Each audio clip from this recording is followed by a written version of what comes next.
Draft is next week. The Sacramento Kings have the second overall pick. So as we look at their young bigs, who could be the best fit to help this team see postseason success? Marvin Bagley could be added to this list. Of Duke University, he worked out for the team and addressed the media on Monday. I'm not just one-dimensional. I can go inside and out and create for my team. I can be a leader, positive leader, lead by example. Most importantly, compete.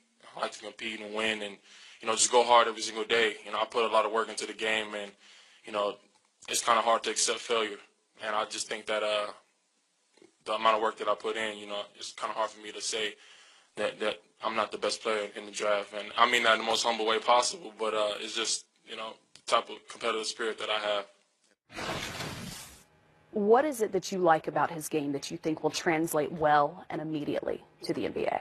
Well, first off, I like the fact that he's a modern-day NBA player in that he is versatile. I mean, here's a young man that can probably play some five, but, the four position. He's got great versatility in that way. He is an exceptional elite athlete who has great quickness both laterally and running forward. His skill level is really off the charts. He can drive the basketball. He's shown the ability to shoot the three, at least at the college level. And, he's also got the mentality of a leader. And I like that part about him. Coach K said that when he's focused defensively, he can really also be a menace, albeit he's not a true shot blocker. Again, in today's game, he can go out on the floor, guard smaller players. Well, this is a franchise who was led by the 36-year-old Zach Randolph in scoring last season.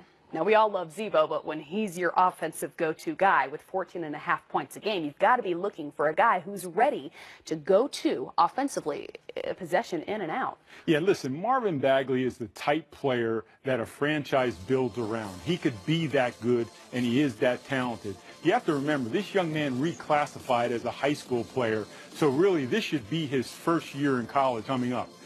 He's still young. There's a chance that he may even grow. You look at his body here, he's going to be able to put on weight. But at his skill level, his athleticism, he's the type of player, and they haven't drafted one like this, that truly could be a star in this league. We've already looked at their young bigs. We can take a look at their projected starting lineup, their projected depth chart. But why go with someone like Marvin over others available, including Luka Doncic, Michael Porter Jr.?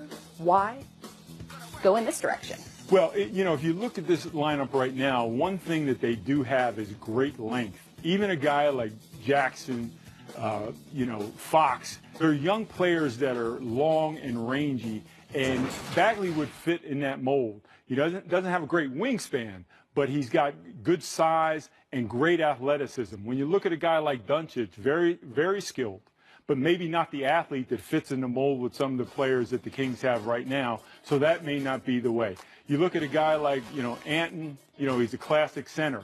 I get the sense they want to get out, run in the open floor, and a guy like Bagley fits that style of play a little bit better than some of the other players in the draft. Could it potentially also be to keep some confidence in some of the young guards on the roster? Well listen, I mean, what's in vogue today is the process, but it transfers from Philly to every city in the NBA. And what they're trying to do, the Kings that is accumulate enough assets and young players that can develop together in hopes that one day that they continue to progress into the playoffs and beyond. Well, we are on all week long on draft week. Just next week, starting Monday, we've got your NBA draft headquarters. We've got a mock draft Tuesday, future stars on Wednesday, and of course, the draft preview, the draft itself, and the draft review, all right here on NBA TV.